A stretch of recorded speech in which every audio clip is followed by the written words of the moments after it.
cross-country team lead us in the Pledge of Allegiance. I pledge allegiance to the flag of the United States of America and to the republic for which it stands, one nation, under God, indivisible, with liberty and justice for all. Please remain standing for a moment of silence. All right, please be seated. Thank you. Thank you. Thank you, George. First on the agenda is approval of the agenda. Do we have a motion? I so moved. Do we have a second? Second. Any discussion? All in favor signify by stating aye. Aye. Any opposed? Motion passes. Next is recognition, Mr. Superintendent. Mr. Chairman, members of the board, I'm glad to announce that for the third month in a row, we have student athletes here that have represented Lee County in a state competition. So I'm going to ask Coach Sheena Carroll if she'll come up and talk about her athletes that represented us at the state cross-country meet. Right, that's fine. Either way you want to. All right. There are a lot of things that I could say about this team. Especially, I'll talk a little bit about the boys team.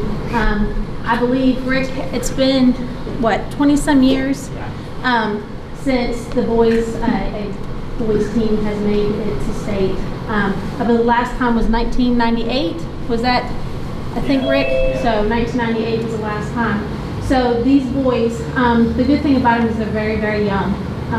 We don't have any juniors, we don't have any seniors. Our team was composed of sophomores and freshmen. They have really built the foundation of this program, and we are very excited to see the future. I think the next couple years are going to be very exciting. We have some 8th graders coming up as well. Like I said, I can't say enough of these kids. We've had a motto all season to trust the process. They really trust the process. I think the big highlight of the year was they really came together at the region meet. There had been a big group of kids, teams that we were battling to hit that 3rd spot, and they all came together and ran as a team. And that was probably the most exciting moment as a coach to watch that, because they really did come together. They've been persistent, they are hardworking kids, and I love them to death. And I'm really excited to have the opportunity to be here at Lehigh, to be their coach, and to lead them the next few years. On the girls' side, it's been a while since we had some girls qualify. The same kind of type of situation. We had 2 girls. The way the region is if you're not on a team that has 3 teams that qualify, there's top 5 individuals that go on. And we had 2 of those girls from Lehigh out of those 5, which is astonishing and it's remarkable. And I'm really proud of our girls. Again, the same mentality that our boys had. They come to practice each day, they work hard. Like I said, I love them to death. Our goal is to actually have a girls team. We had 4 this year on the varsity. It takes 5 to have a whole team, so my goal as a coach is to recruit, to get a full girls team, and our next goal is to have a girls team qualify for state, because I don't believe, Mr. Coomer, there's ever been a girls state team that has made it to state. So that's our, as a coach, that's my next mission, is to get a girls team to go. But really, all the glory goes to those kids. I mean, they're the ones that put in the work. They're the ones that show up every day. Their dedication, like I said, it's all about them. And like I said, we're excited to see what the future holds for these kids. And actually, a couple of them are not here because they're actually playing other sports. A group of boys that just came in, they just got done with wrestling practice. So it's awesome to see that they are multiple sport athletes, and a lot of these kids will transition over to track and field. So we're excited about that. So thank you. We've got certificates for all of them if you want to call them up. Yes. And ask them to stand and we'll get a picture. Absolutely. Eli?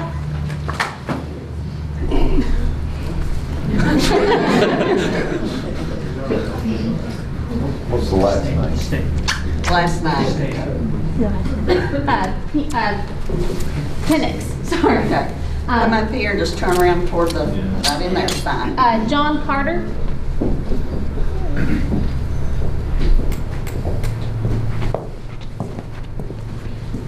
All right, Owen Penix.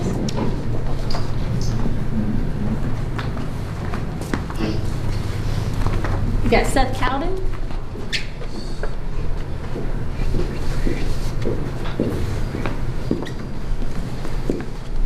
Chase Weston, he is not here. We got Owen Grace.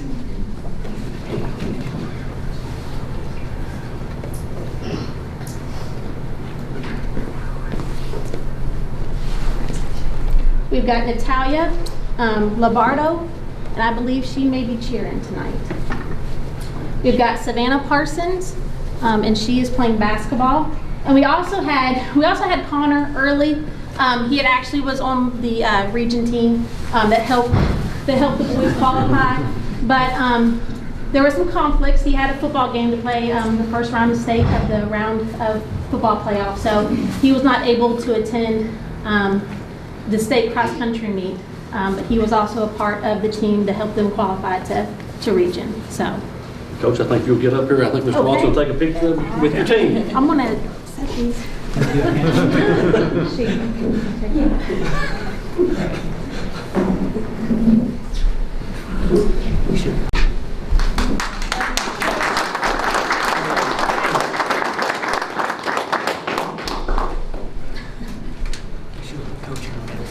Congratulations. Thank you. We should have helped coach. Thank you all very much. And congratulations to you, Coach Tina. Sure appreciate you. Thank you. Next is public comment. Do we have any public comment? Any public comment? Not. Do we have any board comment? Board comment? Not. We'll move to the consent agenda. I'll just say Merry Christmas to everybody, because we won't be back till after New Year. But Merry Christmas from me and my family. Merry Christmas as well. Yes, Merry Christmas. And Happy New Year. So, do we have a motion to approve the consent agenda, which consists of approval of minutes from the November 10th, 2022 regular meeting, approval of claims and expenditures, approval of disposal of surplus property for school board policy DEN, disposal of surplus items, approval of field trips, Lee High School, Carrie Belcher, VCDA District 7 all-district course event, and approval of authorization for the division superintendent to fill vacancies existing or occurring between December 9, 2022 to January 12, 2023. Do we have a motion? Motion. We have a second. Second. Any discussion? All in favor, signify by stating aye. Aye. Any opposed? Motion carries. Reports of the board.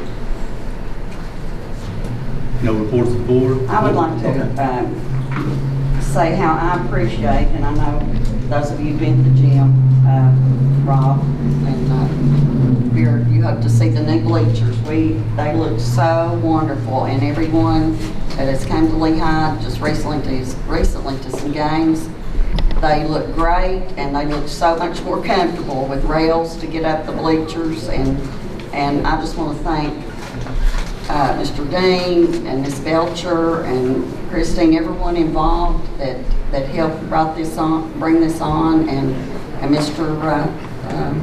Comer, and it looks really good, and just wanted to mention that.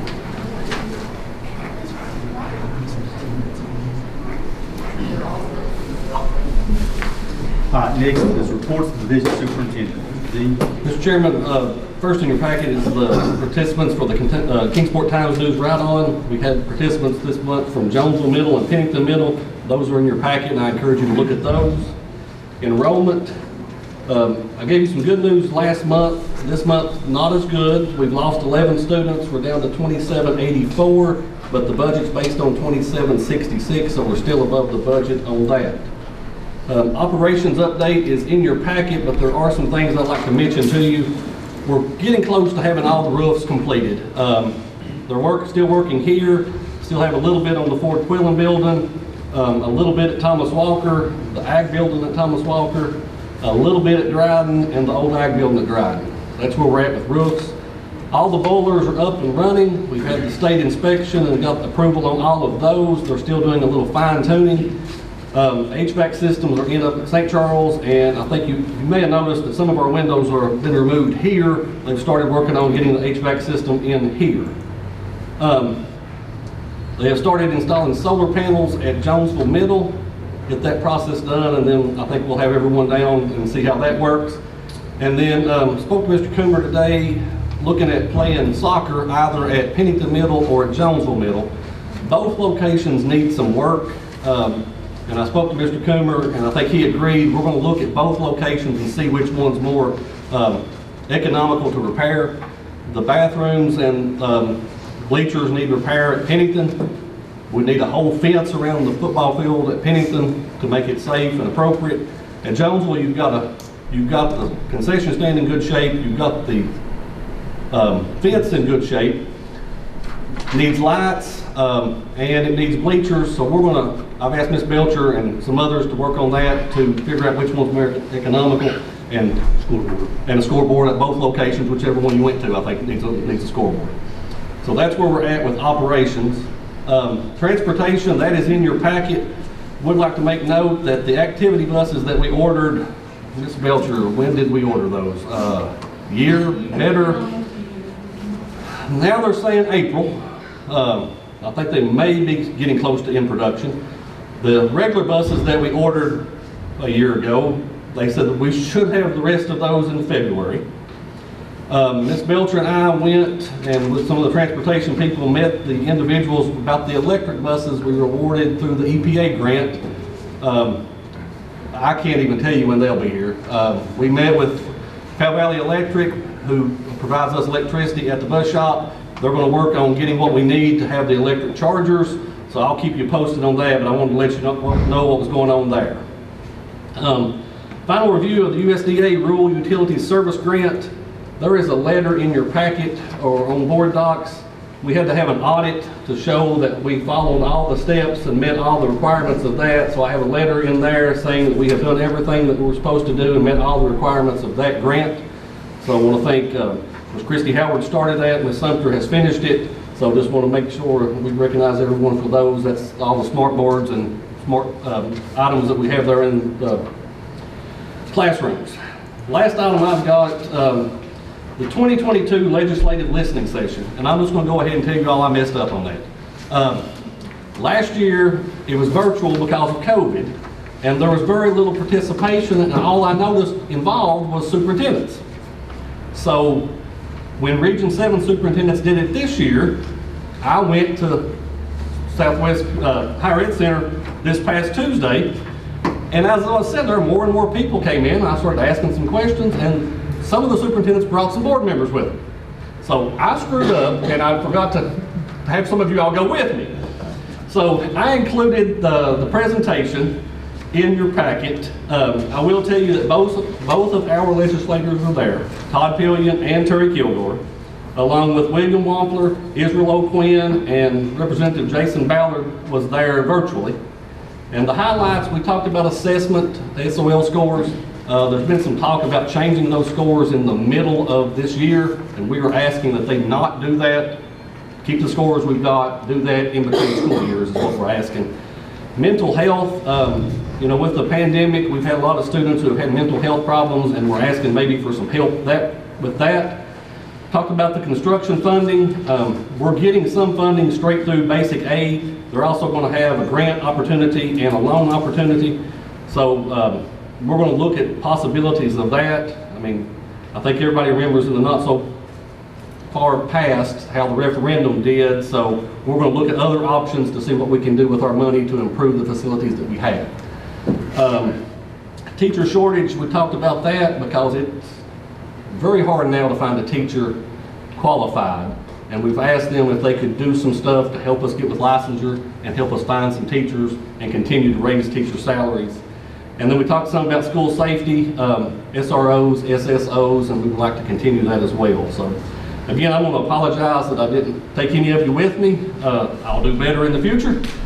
But I will tell you, if you had went with me, you would have been on the side of the road in Gate City changing a flat. So you might have lucked out on that one. Would have been watching you change. Thank you, Mr. Hines. I appreciate that. That's it. All right. Unfinished business. Mr. Chairman, I have been reached out by some teachers, and I think some of you have received some emails. I have talked to all of the principals. We have January the 3rd on our current calendar as a teacher workday. And I have talked to all the principals, and they are not opposed to making that an optional teacher workday. I'm going to ask them to kind of let us know how many people do come and work, but I would ask that we change that calendar and make that an optional teacher workday. I will tell you that when we developed that calendar, it was the high school teachers who were asking for that as they changed classes in the middle of the year. Some of them can teach a completely different subject, so they were the ones that were really pushing for that. So I would ask that we make that optional. You need to vote on it? I need a vote to change the calendar. Okay, do we have a motion? I so moved. I'll second it. Have any discussion? All in favor signify by stating aye. Aye. Any opposed? Motion passes. Next is action discussion items. First, action if any to approve the school board meeting dates for the fiscal year 2024 budget development process.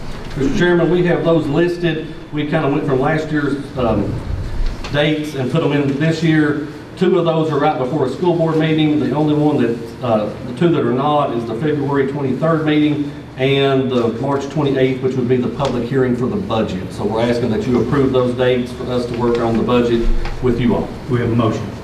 So moved. I'll second it. Any discussion? All in favor signify by stating aye. Aye. Any opposed? Motion passes. Action if any to issue a request for proposals for replacement of the windows at Jonesville Middle School. Mr. Chairman, we had done an RFP sometime in the past about the possibility of changing all of the windows in the school division, the old windows. We did not get a single bid. And the people who did reach out to us said it was just too big of a project to bid on that way. They recommended that we start with one school and go from there. Ms. Belcher and I kind of got together and said we thought Jonesville Middle might be a good choice. It's very visible. It has a large number of windows that face the road, and we think that would be a good starting point. So we're asking that we be allowed to do an RFP on the replacement of the windows at Jonesville Middle School. I'll make a motion on that. Do we have a second? Second. Any discussion? All in favor signify by stating aye. Aye. Any opposed? Motion passes. Action if any to issue a request for proposals for roof replacement at Elidale Middle School. Mr. Chairman, of our buildings, the only main building that has not been touched with at least a partial roof is Elidale. We're asking that we get a request for proposals so we can see exactly how much it would cost and look at putting a roof on the main building in Elidale. The modular unit at Elidale has a new roof, but the main building is in need of one. Okay. We have a motion, Mr. Kidwood. Make a motion. I'll second. Any discussion? All in favor signify by stating aye. Aye. Any opposed? Motion passes. First review of 2023-2024 school calendar. Mr. Chairman, in your packet you have a draft calendar. This was mainly based off last year's, and it was also one that I had sent out, one of a couple I sent out to the communications meeting, and this one received the most support. The main difference in this one and our current calendar is it has a full 2 weeks at Christmas, which I've had a number of people reach out to me and say they would like to have. It looks like spring break is actually a week ahead of what it is currently, but what it is this year in 2024, Good Friday falls on the 29th, and we've put in the past, we've put the entire spring break week with Good Friday. So I'm just asking kind of a first review, and if you all have any comments on this. One thing I will say we could look at is if not many people use that optional teacher workday, we could look at changing the calendar a little bit with that and maybe adding that day somewhere else. And that's something we can look at the next board meeting because we'll know what the turnout is for the optional teacher workday. So I just want to give you this as a first review and let you look at it and see if you all had any questions or comments. Okay. And I will say I missed one thing. If I can go back on the operations update, I will tell you we have looked at the possibility of either blacktopping or tar and graveling around Dryden. We're getting some bids on that, so I just want to let you know where we're at with that project as well. All right. I'll make a motion that we now go into closed session to discuss personnel under Code of Virginia Section 2.2-3711 subsection A1, student discipline under Code of Virginia Section 2.2-3711 subsection A2. And do we have a second? Second. Any discussion? All in favor, signify by stating aye. Aye. We are now in closed session.